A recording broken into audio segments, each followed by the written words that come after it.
Good evening friends, कैसे हो आप सब लोग। I hope you all are doing well. Friends, आज हम अपने चैनल पे जिस एग्ज़ाम के बारे में बताने वाले हैं वो पंजाब का सबसे ज़्यादा प्रेस्टिजियस एग्ज़ाम है।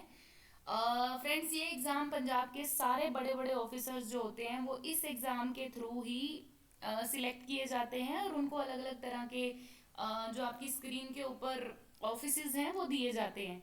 तो friends, Punjab civil services examination की नोटिफिकेशन जो है वो 17 अप्रैल को निकल चुकी थी। एंड हमारे लिए गुड न्यूज़ ये है कि अब इस एग्ज़ाम की लास्ट डेट को एक्सटेंड कर दिया गया है गवर्नमेंट के द्वारा। इस नोटिस के अकॉर्डिंग जो है लास्ट डेट जो फॉर्म फिल करने की है वो 15 जुलाई है, यानी कि आज से 3 दिन बाद। और फीस फिल करने की जो लास्ट डेट है वो 22 जुलाई है। तो फ्रेंड्स, अब जबकि अब ये एग्ज़ाम के अंदर फिल करने के लिए टाइम पड़ा ही है, तो आइए अब डिटेल में डिस्कस कर लेते हैं कि ये एग्ज़ाम की स्कीम क्या होती है। सबसे पहले देखिए, ये जो एग्ज़ाम है इसके through DSP police, DSP of jail, assistant registrar, SDM, SDO, सारे एग्जीक्यूटिव बड़े बड़े ऑफिसर्स जो हैं वो इसी एग्ज़ाम के थ्रू पंजाब में इसी कंपटीशन को कंडक्ट करके सिलेक्ट किए जाते हैं। तो फ्रेंड्स, देख लेते हैं इसमें एज कितनी है। एज फ्रेंड्स 21 to 37 ईयर्स है, यानी कि 1 जनवरी 2020 को आपकी एज 21 ईयर से कम नहीं होनी चाहिए और 37 ईयर से ज़्यादा नहीं होनी चाहिए इस एग्ज़ाम के अंदर बैठने के लिए। उसके अलावा केवल इस लिस्ट में section number 2 deputy superintendent of police और section 9 deputy superintendent of jail, इसके लिए जो एज है वो 28 ईयर्स तक रखी गई है। 21 to 28 ईयर्स, यानी कि 1 जनवरी 2020 को आपकी एज 28 साल से ऊपर नहीं होनी चाहिए अगर आप सेक्शन 2 और 9 के लिए फिल करना चाहते हो। तो फ्रेंड्स, आगे देख लेते हैं इसके लिए फीस कितनी है। जो फीस है फ्रेंड्स, जो फिजिकली हैंडीकैप्ड है उनके लिए 1250, ex service man of Punjab के लिए 500, SC ST OBC कैटेगरी वालों के लिए 1125 और रेस्ट ऑफ द पीपल के लिए 3000, यानी कि EWS और जनरल कैटेगरी के लिए 3000 जो है वो फीस होनी ज़रूरी है। और इसके लिए एजुकेशनल क्वालिफिकेशन फ्रेंड्स केवल ग्रेजुएशन पूरी होनी जरूरी चाहिए और 10th स्टैंडर्ड में आपके पास Punjabi as a compulsory subject होना चाहिए, दैट्स इट। उसके अलावा इसकी कोई अलग से क्वालिफिकेशन नहीं है, just graduation and 10th standard में पंजाबी होनी चाहिए, दैट्स इट। उसके बाद जो सिलेक्शन प्रोसेस है वो आपकी स्क्रीन पे दिखाई गई है। सिलेक्शन प्रोसेस के लिए पहले एक प्री एग्जाम देना पड़ेगा, फिर उसके बाद मेंस एग्जामिनेशन देना पड़ेगा, मेंस कॉम्पिटिटिव एग्जामिनेशन, जिसके अंदर आपको रिटन एग्जाम देना पड़ेगा एंड विवा वॉस यानी कि एक इंटरव्यू देना पड़ेगा। तो आइए सबसे पहले डिस्कस करते हैं कि प्रीलिम एग्जामिनेशन क्या होती है। प्रीलिम्स के अंदर फ्रेंड्स दो पेपर होते हैं, one is GS paper one, one is GS paper two. दोनों 200 मार्क्स के होते हैं। जो जीएस पेपर वन होता है वो जनरल नॉलेज होता है, उसके बारे में डिटेल में बताते हैं आगे।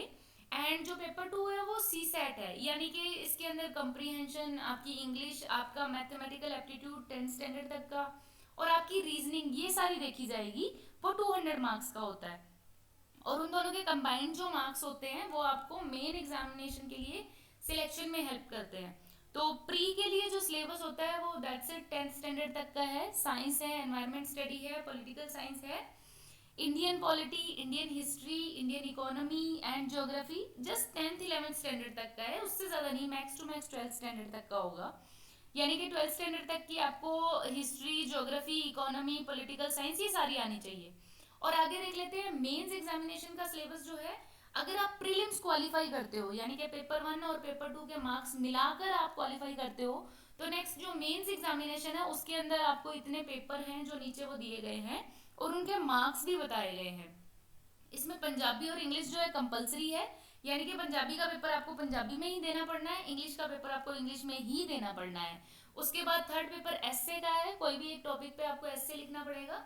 फिर जनरल पेपर वन जिसमें history, geography and social science है, that is also up to 12th level. फिर उसके बाद इंडियन कॉन्स्टिट्यूशन एंड पॉलिसी, यानी कि भारत का संविधान कैसा है, इंडिया में गवर्नेंस कैसे चलती है और इंडिया के बाकी कंट्रीज के साथ जो है इंटरनेशनल रिलेशंस कैसे चल रहे हैं, that is for paper two. ये भी 250 मार्क्स का है। उसके बाद Indian economy, Indian statics and India के जो सिक्योरिटी इश्यूज हैं, दैट इज पेपर थ्री, वो भी 250 मार्क्स का है। उसके बाद पेपर फोर है जिसके अंदर science, technology, environment, problem solving, ये सारे करंट अफेयर्स होते हैं। एंड ये सारा जो मेंस एग्जामिनेशन अगर आप क्वालिफाई कर लेते हो, रिटन एग्जामिनेशन, तो आपकी एक मेरिट लिस्ट बनती है, उस मेरिट लिस्ट के बेसिस पे ही आपको जो लास्ट में 150 मार्क्स का इंटरव्यू कंडक्ट किया जाता है उसमें बुलाया जाता है। तो फ्रेंड्स मेरिट मेरिट लिस्ट कैसे होती है, जैसे 77 सीट्स हैं टोटल, तो 77 इंटू 3, यानी कि अप टू 231 लोगों को इंटरव्यू के लिए बुलाया जाएगा। Total 231 people will be invited for interview, उसमें से फर्स्ट 77 को सिलेक्ट किया जाएगा एंड उसके बाद उनको जॉब की ज्वाइनिंग दे दी जाएगी। उसके बाद आगे फ्रेंड्स, ये केवल सेक्शन 2 और सेक्शन 9 जो मैंने आपको बताया था, deputy superintendent of police and deputy superintendent of jail and district probation officer के लिए ये अलग से फिजिकल जो क्वालिफिकेशन है, जो फिजिकल रिक्वायरमेंट है वो ये होनी चाहिए। ये चार चीजें हैं जिसके अंदर आपकी हाइट होती है एंड जिसके अंदर आपको रेस लगवा के दिखाई देखी जाती है, हाई जंप होता है, फिर shuttle and vertical rope male and females के लिए। ये एक अलग से क्वालिफिकेशन है जो आपको सारी की सारी एग्जामिनेशन होने के और इंटरव्यू होने के बाद ये भी आपको क्वालिफाई करनी जरूरी होती है। तो फ्रेंड्स इसी एग्जाम के ऊपर डिटेल में सिलेबस डिटेल के अंदर आपको जो है गाइडेंस और tips and tricks and detail में आपको आगे से आगे हम बताते जाएंगे। हमारे चैनल के साथ बने रहिए, इस वीडियो को लाइक शेयर एंड सब्सक्राइब कीजिए ताकि आपको आगे इस एग्जाम के बारे में जो भी अपडेट्स हैं वो टाइम टू टाइम मिलती रहे। And thank you so much, take care of your self, like follow share and subscribe my channel, thank you so much.